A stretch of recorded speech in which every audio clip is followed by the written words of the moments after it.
दोस्तों, आज एक अहम फिर विचारों के साथ फिर मैं आप लोगों के सामने आज हाजिर हूँ। आज हमारा 52 पार्ट है, 52वां पार्ट है। और जो ये देखें आप, इंडिका बुक का एक अहम सवालों के साथ, अहम तर्कों के साथ फिर मैं आप लोगों के सामने हाजिर हूँ। और तर्क क्या है, बड़ा लोगों को अटपटा भी लगेगा, इसलिए सर्वप्रथम मैं सभी से क्षमा प्रार्थी हूँ, क्योंकि इंडिका बुक में जो साक्ष्यों से लिखा हुआ वो बात मैं आप लोगों को बताने जा रहा हूँ। जैसे हमारे देवता लोग जो थे, देवता जो लोग थे वो क्या है, अप्सराएं, अप्सराएं के बीच में वो आनंद लेते थे। अप्सराएं का मतलब क्या होता है, ये आप लोग भली भांति जानते हैं। गणित और अप्सराएं यानी वेश्यावृत्ति का धंधा करने वाली या नाचने गाने वाली, इनको अप्सराएं कहा जाता है। और हमारे देवी देवता जितने भी लोग थे ये मुजरा सुनते थे, अप्सराओं को रखते थे और अपने जगह पर क्या हुआ, देवदासी रखते थे। उन्हीं सब चीज़ों का पोल खोलता है हमारा इंडिका बुक। अब आइए, इतना नहीं, अर्थशास्त्र का एक ऐसा नियम है, अर्थशास्त्र का ऐसा एक नियम है जो आज के डेट में लिखा गया है, लेकिन मौर्य शासन काल में ये सब नियम नहीं था जो आज हमारे धर्म ग्रंथों में लिखा हुआ है। उदाहरण मैं बताऊं, उदाहरण कौटिल्य का शास्त्र आदेश है कि राजा का शासकीय कर्तव्य है। राजा, एक राजा का, ये कौटिल्य की किताब में लिखा हुआ है, एक राजा का शासकीय कर्तव्य है कि वह रूप यौन यानी सुंदर स्त्री, रूप यौन यानी सुंदर स्त्री तथा गायन वादन यानी गाना गाने वाली, बजाने वाली, नाचने वाली संपन्न हर स्त्री को वेश्यावृत्ति के काम में लगाएं। ये मैं नहीं कह रहा दोस्तों, ये इंडिका बुक में ये लिखा हुआ है। किसका का नाम है, चाणक्य का। ये बड़ी दुर्भाग्य की बात है, एक जो महान लेखक इतिहासकार एक है, और वो क्या कहता है, एक राजा का शासकीय कर्तव्य बनता है कि वह रूप यौन यानी सुंदर स्त्री तथा गाना गाने वाली, बजाने वाली, संपन्न, इस तरीके से सर्वगुण संपन्न स्त्री को वेश्यावृत्ति के काम में लगाए।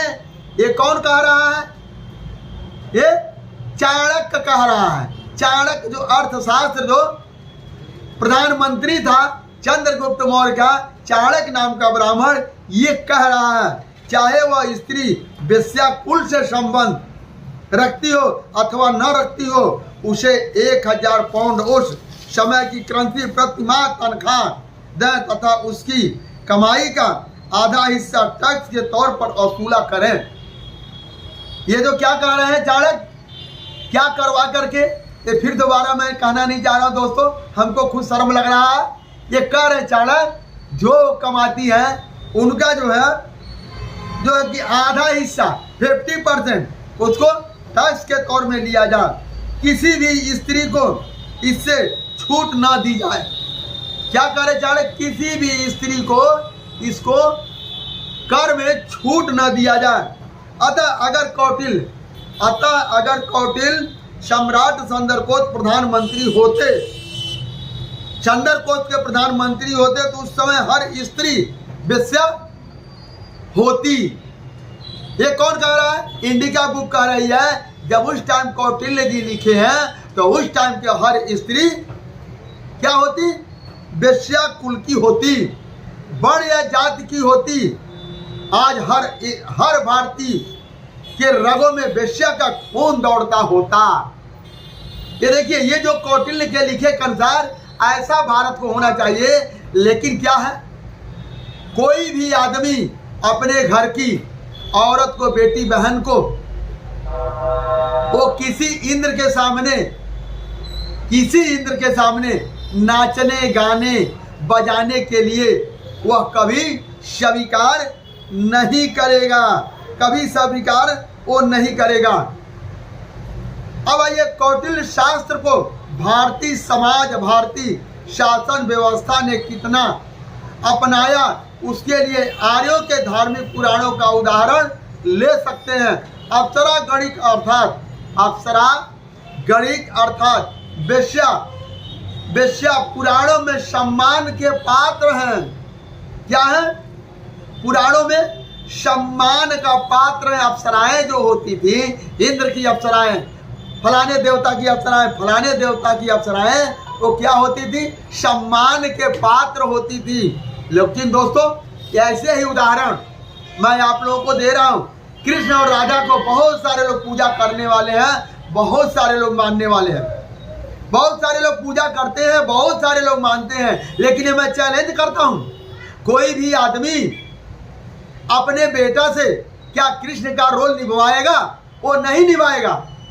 उसको कतई मंजूर नहीं होगा किसी का बेटा कृष्ण के जैसे गांव की बहन बेटियों का कपड़ा लेकर के भागने लगे, उनका चीर हरण करने लगे, उनको छेड़ने लगे, तो कोई भी माँ बाप बर्दाश्त नहीं करेगा।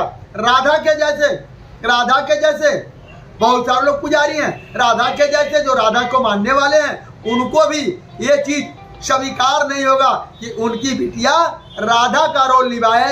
इसीलिए ये साबित होता है ये लेख, ये सिस्टम, वो कानून वो बिल्कुल गलत है।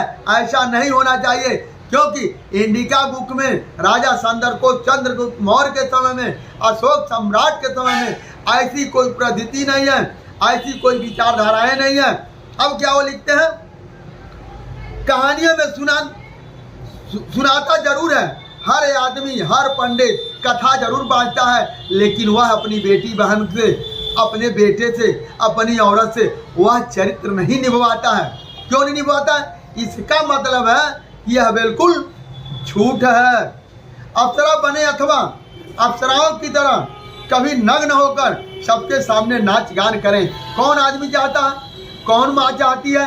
कौन बाप चाहता है? कौन भाई चाहता है? लेकिन वो कथा सुनता है, लोग कथा सुनाते हैं कि अप्सराएं नाच गान करती थी। आप लोगों ने देखा होगा बहुत सारे टीवी सीरियल पर देवताओं के सामने अप्सराएं अर्धनग्न होकर के नाचती हैं। लेकिन आप देखते हैं अच्छा लगता है, आप उसको मानते हैं अच्छा लगता है, लेकिन आपको जब समय आए कह दिया जाए आप अपने बेटी बहन को रोल निभाइए, तो कतई आप भी इस चीज़ को बर्दाश्त नहीं करेंगे, आप भी इसको कतई जो तैयार नहीं होंगे। तो दोस्तों क्या होता है, जब आप तैयार नहीं होंगे, आप बर्दाश्त नहीं करेंगे, तो इसका मतलब ये असत्य है। असत्य, ये सत्य नहीं है। भारतीय कभी सहन नहीं करेगा, भारत के रहने वाले लोग कभी इस बात का सहन नहीं करेंगे कि उनकी बेटी, उनकी औरत कभी भी किसी देव ऋषि तपस्वी के सामने जा करके नाचे। ऐसा कभी नहीं होगा, कोई भी आदमी बर्दाश्त नहीं करेगा। बिल्कुल सही हालत कौटिल्य अर्थशास्त्र का है, बिल्कुल यही हालत कौटिल्य अर्थशास्त्र का है। उन्होंने सारा कुछ लिख दिया, लेकिन लिखने के बाद उनका कोई अता पता नहीं है, या उनके घर की बेटी बहन, या उनके घर के या मानने वाले लोगों का क्या ऐसा परिवार करता है तो नहीं करता। कतई भारतीय लोगों को इस चीज को बर्दाश्त नहीं है। हर इतिहासकार इसे महान पुस्तक बताने की गीदड़ फूकनी में शामिल है, लेकिन कोई भी चाहेगा कि अर्थशास्त्र में बताए नियमों के अनुसार भारतीय राजा, शासन अध्यक्ष, उसकी माँ, बहन, बेटी, पत्नी को वेश्यावृत्ति के धंधे में लगाया गया है, जो कि ऐसा नहीं है। जो कि भारत के लोग एक सम्मानित व्यक्ति हैं, इनके अंदर सम्मान है, सम्मानित व्यक्ति हैं, चरित्रवान लोग होते हैं, और चरित्रवान कतई लोग ऐसा नहीं करेंगे। लेकिन उसके विपरीत मैगजीन सहित सभी लेखकों ने कहा है कि भारतीय नारी, अब देखिए मैगजीन इंडिका बुक भारतीय नारी को कितना बेहतर से सजो करके उन्होंने जो सच्चाई है उसको लिखा है। वो कहीं किसी ऐसी चीज को अप्सराएं या वेश्यावृत्ति सब सिस्टम या टैक्स लेना, ये कहीं नहीं लिखा है। उन्होंने लिखा है भारतीय नारी चरित्र के मामले में बहुत शुद्धता रखती हैं, और आज भी वो है, आज भी ये सत्य है, इसको कोई नकार नहीं सकता। भारतीय नारी चरित्र के मामले में बहुत शुद्धता रखती हैं, कैसी भी लेखक ने प्राच्य भूमि सिंध से लेकर बंगाल तक तथा हिमालय से लेकर हैदराबाद तक कहीं भी वेश्यावृत्त तथा चरित्रहीन स्त्री का उल्लेख मैगस्टीन ने नहीं किया है। मैगस्टीन ने पूरे भारत का भ्रमण किया है, लेकिन वो कहीं भी चरित्रहीन वेश्यावृत्त का ये सब चीज़ों का उन्होंने लेख नहीं किया है। वो लेख किया है कि भारतीय नारी जो है वो चरित्रवान होती है, चरित्रहीन नहीं होती है। क्योंकि कुछ मुखौटे को पात्र लिख करके पेश कर देना, कहानियों में कह देना, यहाँ के भारतीय नारियों को सरासर वेद पुराणों में उस जगहों पर अपमान किया गया है। वहाँ जहाँ जरूर उन्होंने देखा बलि देने वाले क्षेत्र जहाँ पर पशु की बलि दिया जाता है, वो क्षेत्र कौन सा? वो क्षेत्र आर्यावर्त क्षेत्र में पशु बलि दी जाती थी। आर्यावर्त में रहने वाले कुछ कबीले ऐसे बताए हैं जहाँ पति अपने पत्नियों से वेश्यावृत्त करवाते हैं। अगर पति मना करे तो पत्नी चरित्रवान रहती है।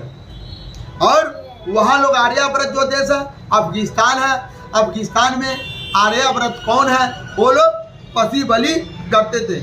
यहाँ एक बात और ध्यान देने योग्य है कि सम्राट अशोक ने बुद्ध धर्म में दीक्षा लेने के बाद समाज में व्यापक अनेक बुराइयों पर पाबंदी लगाई और भगवान बुद्ध के आदेश के अनुसार पशुवध बंद